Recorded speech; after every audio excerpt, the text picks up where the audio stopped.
What's up, people? We are here with a brand new award-winning game called 80 Days. Alright, it's not really new because how can a brand new game already be award-winning? It's just that amazing. But in all seriousness, it actually got released about a year ago. I believe in the summer somewhere, only for iOS platforms, which I got really disappointed about. And then later on, I was actually thinking it would come to the PC sooner, but it got released for Android in December 2014 something, and only just now it got released for the PC. So yeah, I'm really excited about that because it's loosely based on the novel of Jules Verne, Around the World in 80 Days, and I actually watched that movie as well. Even though just now looking back at it, at the grade that it had on IMDb, it wasn't that great, but it's obviously kind of an old movie, so from what I remembered back then, I actually enjoyed it a lot when I watched it, mainly because it had Jackie Chan in it, and I'm kind of a big fan of him in general, but nevertheless, I'm really looking forward to playing this game, and even back then I was really looking forward to it. So it's got a really good reviews and everything, and it was even named Time Magazine's Game of the Year of 2014. So yeah, exciting stuff. Now before we get started, I actually just want to ask you guys a question which you will hopefully just try and answer as semi-seriously as possible, because I'm kind of gonna take your feedback for something useful for me personally, at least, and it's just gonna be an easy question. Don't worry, we'll start off easy, and I'm gonna do this every now and then at the beginning of my videos if I ever find a new one that I'm going to be using. But yeah, for this one it's going to be, why do you play video games? It can be for whatever reason. I like the skill challenge. I only play video games when I'm bored. I like to play games so that I'm not lonely and play with my grandma. Whatever reason you have, as long as just semi-seriously that I can actually take something from it, then that would be greatly appreciated. So yeah, let us get started. London, 1872. I've entered into the service of a new gentleman. It would seem he is a gambling man.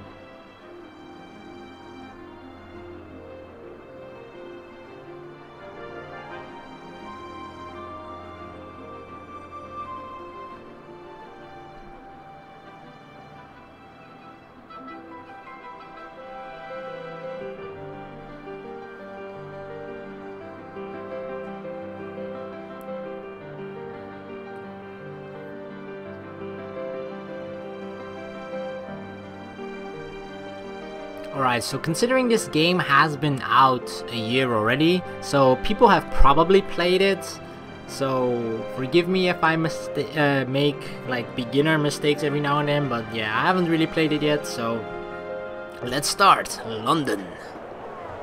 Begin. Monsieur Phileas Fogg returned home early from the Reform Club, and in a new-fangled steam carriage besides. I helped him down, and the iron-lunged, steam-driven horses clattered away. "Passepartout," he said. "We are going around the world." "Around the world, monsieur? Very good, monsieur." Oh, so we have choices here as well. Yeah, because I read that, because of all the choices, that the story actually has a really deep branching narrative, so depending on the choices that you make, there's actually a lot of variation within your game, which gives it a lot of replayability as well. So, around the world, monsieur? "We shall circumnavigate the globe within 80 days. He was quite calm as he proposed this wild scheme. "We leave for Paris on the 8/25th, in an hour." 8/25th, as in the 8th month and the 25th day? "But I have not prepared. You are in jest." This was a shocking turnabout. I have not prepared indeed," I said wretchedly, quickly trying to organize a list of necessary items in my mind. "Then do it now. Pack an altimeter and my evening jacket. There's not a moment to waste." "You, Passepartout, You now have funds. Your character is now steadfast. Oh, look at this. All the way to London. Right, quickly, passez partout. Collect our things and we will be off. Right, let's pack. So, Fogg's apartment. There was just a moment to seize anything further that I thought might be useful for a long trip. So this is all that we got with us. A wax cylinder, pocket altimeter, evening jackets, playing cards, European shipping timetable, wool trousers and wool shirt. Alright. Let's go, let's depart. So this is our Monsieur. So I believe we're actually working for Monsieur Phileas Fogg. Let's embark towards Paris, the Amphitrite Express. The guard's van has space for one suitcase, which will suffice. Travel, this looks like a bearable route. Alright.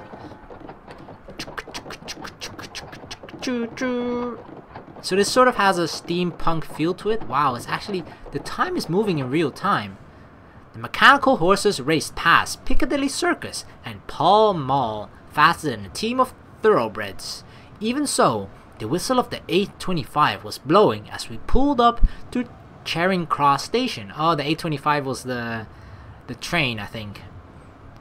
We have no tickets, I exclaimed. We raced along the concourse and threw ourselves on board. We are travelers, okay? Nothing is gonna stop us, even if we have to hitch a ride for free, so screw it. We raced along the concourse and threw ourselves aboard as the second whistle shrieks its warning. We barely had time to take our seats before the guard rapped smartly on the compartment door. He held out a hand. Tickets, please?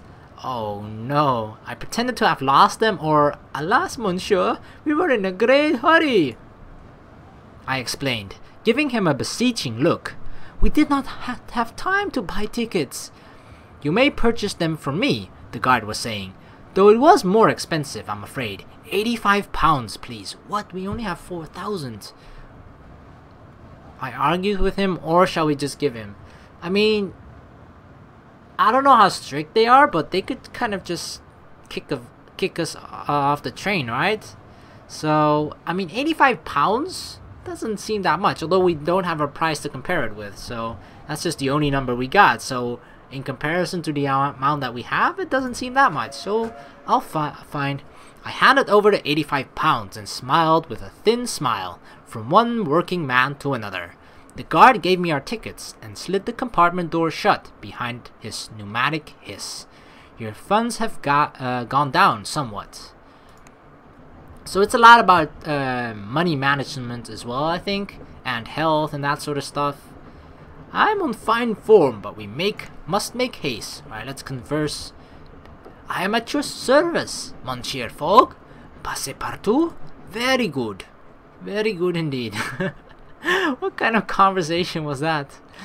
London smog gave way to rolling hills and the pastures of the Kentish countryside, still untouched by the hand of technological advancement. Monsieur Fogg reads his paper whilst I repack our bags. I demand to know the purpose of our journey. We pass the day in silence. No. I mean, if you're gonna sort of spend 80 days with a guy, you don't want it to be awkward, right? I mean, sure, I think I've been hired by this guy and we're working for him, but still, you'd rather sort of consider him at least a person that you can talk to, right? Because talking with another person when you're traveling together always makes the journey more enjoyable and makes the time go faster. So, yeah. You see, passez partout, said he. I made a wager that we can circumnavigate the globe in no more than 80 days. How large a wager? That's the worst. I was trying to do a French accent at the beginning, and now it's just, I don't know what it's turning into, but it's definitely not French sounding at all.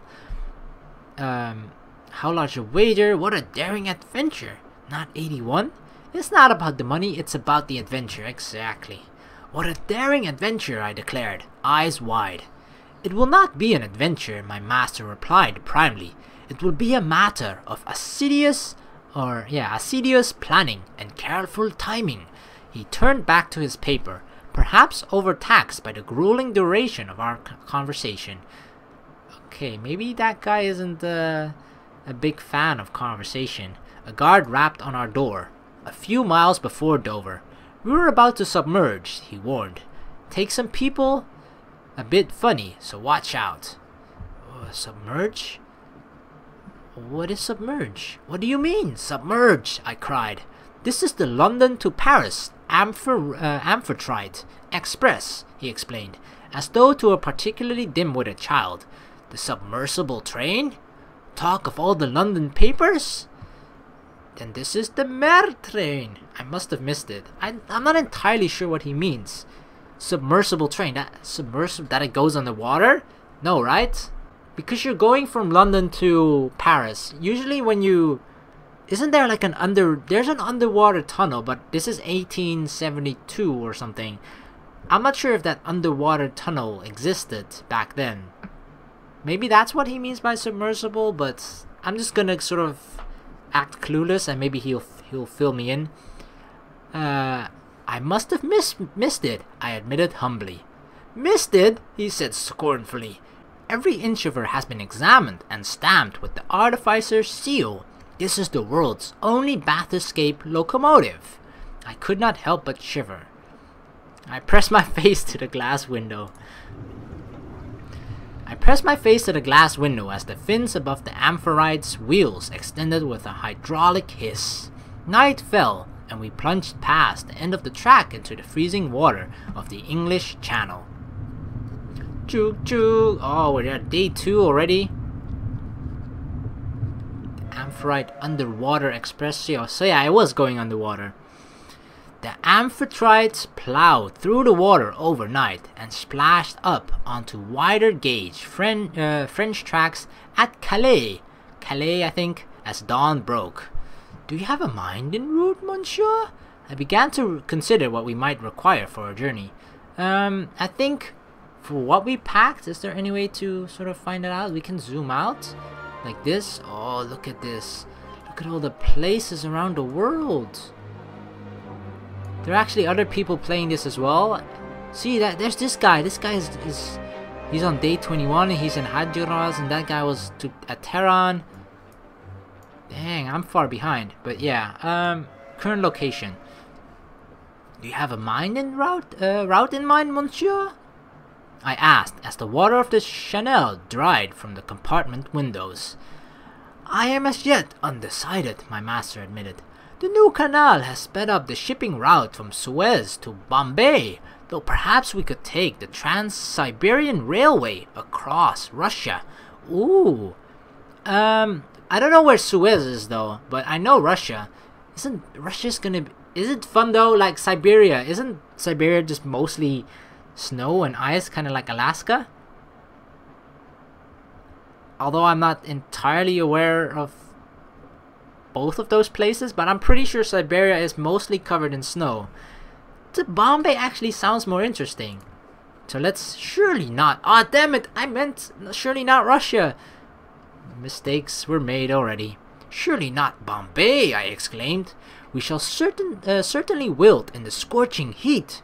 Then we should do well to buy hats and linen trousers, he replied. There are other alternatives. We may also travel over land and across the Black Sea, or Black and Caspian Seas. But which is the fastest? Are we really gonna go for fastest of say? Screw it, we're gonna go fastest. I believe, said he, that is what we shall put to the test. Parbleu! I scarcely knew what to think. We arrived at the Paris Gare du Nord just after 1 o'clock. Automaton porters lifted our luggage and then our persons onto the platform with a long, delicately filigreed iron arms. So yeah, it really has a steampunk feel to it, meaning that it's also, even though it's 1872, obviously it is a lot more advanced than in our day and age when it was 1872, so it explains a lot. Paris, a city of my heart. I was home, but not to stay. Ooh, now we got new routes. Look at that. From Suez, this is to Bombay, right? So Suez, Jeddah, Aden, Bombay, and then Moscow. This is all the way through Siberia. It goes to Ekaterinburg, Omsk, Irkutsk, Karimskaya. I don't know what the other one was. Choo choo. Oh yeah, we arrived at Paris. We will have to explore Paris to find an onward journey. So there's markets. So the time passes by as well. So we have a market, a bank, and we can explore. Open luggage. Shall we? This is the only thing we brought. The cut is the most dependable. The color most decidedly nondescript. So this is woolen trousers, woolen shirt. So we're actually we are pretty well dressed for going the Siberian routes. We could can we go to North Korea? Pyongyang. I'm pretty sure Pyongyang is North Korea. I kind of want to go there. Like just to say fuck you to Kim Jong-un. Alright, so we're in Paris. Oh, I want to go to Amsterdam as well. So many places to visit. Right, so we're not low on money, so I don't think we're gonna go to. Let's go to the market. Rue Claire, tucked away in the 7th arrondissement, is the favorite street market. This is stuff that we can buy. Chateau de Wine. Geometry equipment, a set of geometric drawing instruments precisely made and beautifully presented. We do not have an extra suitcase. Traveling cloak. A traveling cloak, good for keeping out chills and heavy rain.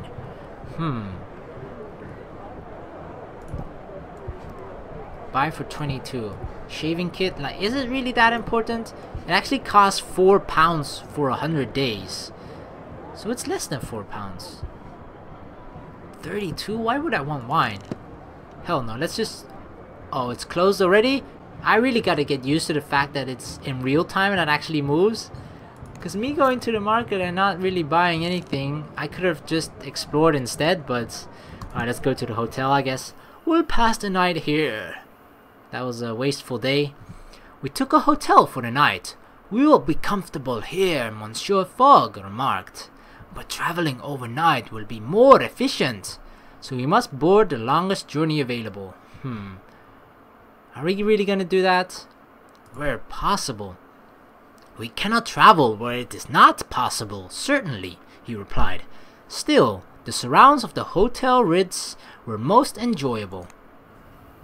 Right, so I think the clock is ticking. Passepartout. We must decide our next steps quickly. Let's explore. I mean, you don't go to Paris and then not explore, right? Look at this. Oh yeah, look at all the paths that we can take. We had a few hours to spare. I asked Monsieur Fogg if I might enjoy my city before I had to leave.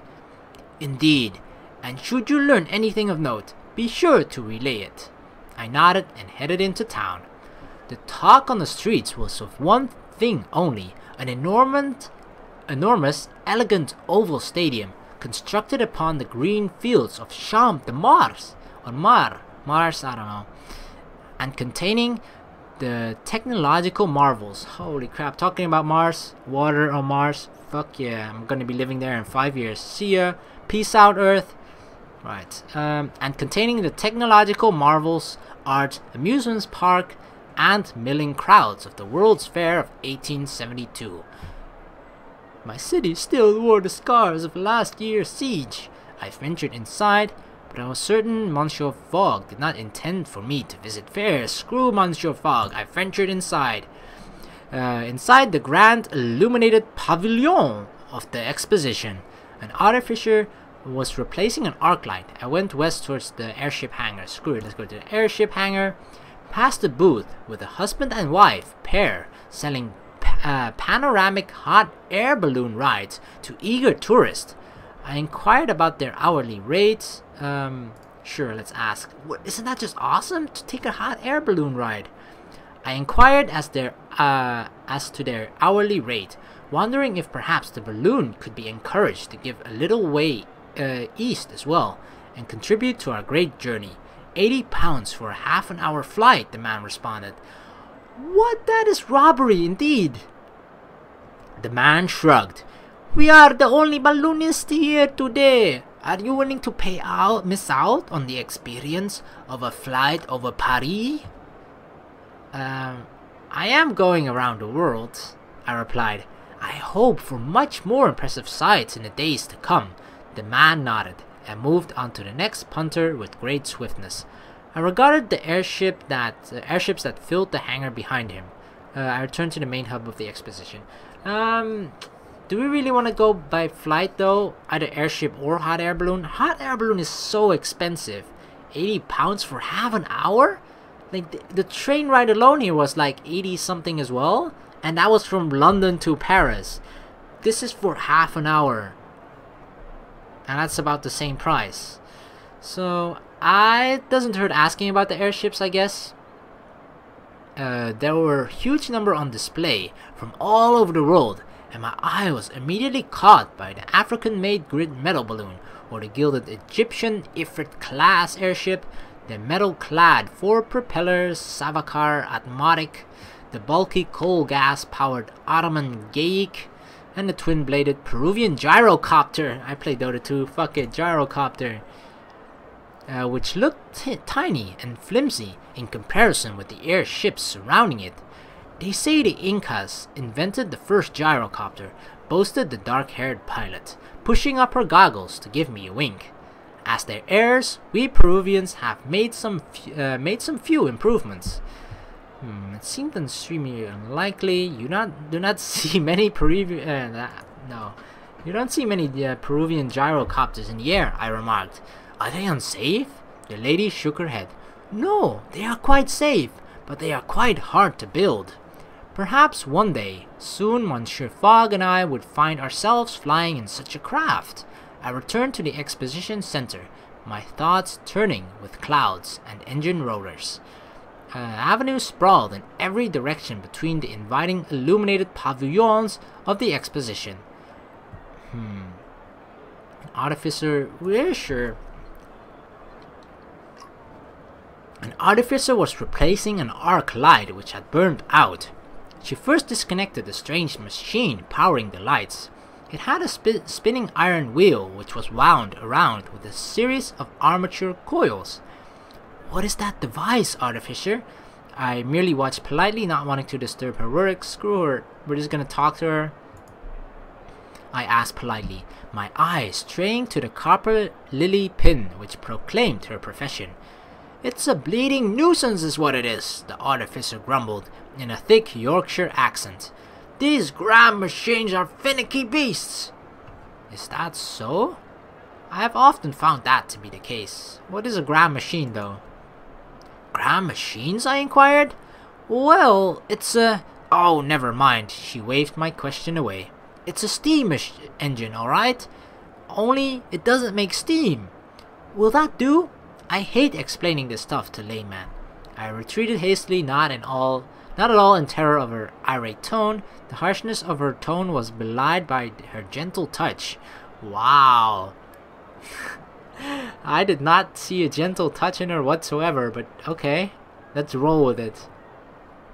The harshness of her tone was belied by her gentle touch as she unscrewed the arc's lid globe of enameled glass and replaced the two carbon rods within. She reconnected the supply, and the 10 Yablokov candles connected in series lit up once more. They are miraculous, I breathed. The artificer snorted. Their hard work is what they are. Miracles indeed. But her mouth softened into a small, proud smile. She looked at her pocket watch, cursed, and hurried off, dropping something as she went. Let's go after her. It's a woman, right? You cannot steal from a woman. I hurried after her to return it, and she thanked me. My medallion! I need to need that to get my lunch from the canteen. Thank you. I waved, duty done, and walked away. No, I just bow in return. Maybe she's gonna give us something. And she giggled. Stop that! You'll make me blush. She rubbed the coin thoughtfully. I was given this for my work in Istanbul, you know. I made a very special automaton. I think it works as a driver now, on the route up from Izmir. I think that's right. automaton who can drive? Of course! Is that so strange?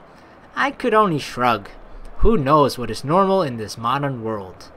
I looked about me once more. Crowds of tourists jostled and heaved past, their eyes wide with wonder. I headed towards the red and purple tents of the Artificers Guild, or we can take a stroll down the Avenue of Nations. Oh, I don't know why I'm spending so much time here.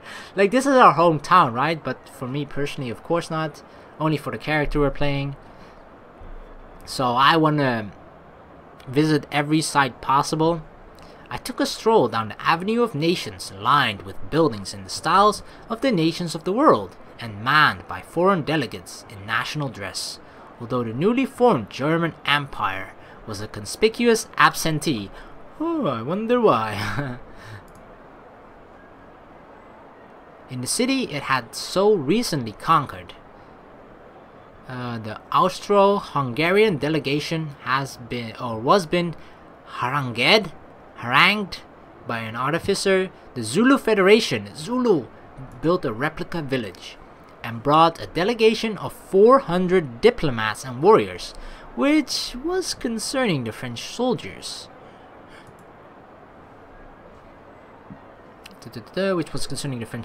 Guarding the exposition somewhat. It's kind of strange, right? Yeah, don't worry, we're only here for the exposition. Why did you bring 500 soldiers? Well, you know, we'd like to guard our exposition that is only by 5 by 5 meters, but it's very precious to us. Don't worry, we're not going to attack your city at all. Above the display was a fine pharaoh type of their great emperor, Setsvayo, in the palace of Ulundi. One of the young impy warriors dropped his fierce look. A little wooden automaton shaped like a bird. Shaped like a bird led from roof to roof, its wings woven with beads. It chirruped and landed near me, and I saw that its eyes glowed like unearthly lamps. I turned away hurriedly. My feet were tiring, and the hour was getting late. What? It's only 11 AM. I returned to Monsieur Fogg, who was eating a meal of plain boiled beef à l'anglaise. Did you enjoy the exposition? My master inquired diffidently, as though I had been out visiting an aged great aunt, having prepared a hearty meal and an English newspaper, and I nodded. Yeah, sure, it was fine. Nothing else could possibly impress me now. We are unspeakably lucky to live in such an age of invention. Will we travel by airship? This one.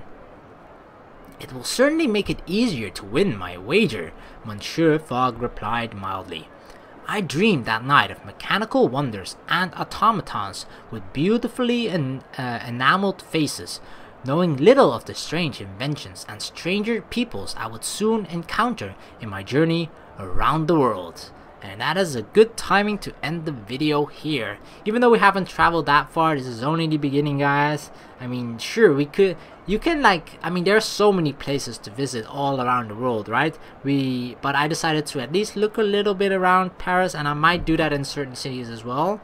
But you can play through this game many times and just explore different cities when you come across them later on, especially if you haven't taken that particular route in your first playthrough. So I'm not entirely sure how many playthroughs I'm gonna do of this. It depends how the first one go and if you guys actually enjoy it as well, of course. But yeah, this is gonna wrap up the first video for now. In the next one we'll definitely go and travel to a new place then, but this is only the end of day 3 out of 80. So thank you very much for watching. Please like and subscribe for more, and I'll see you in the next video. Peace.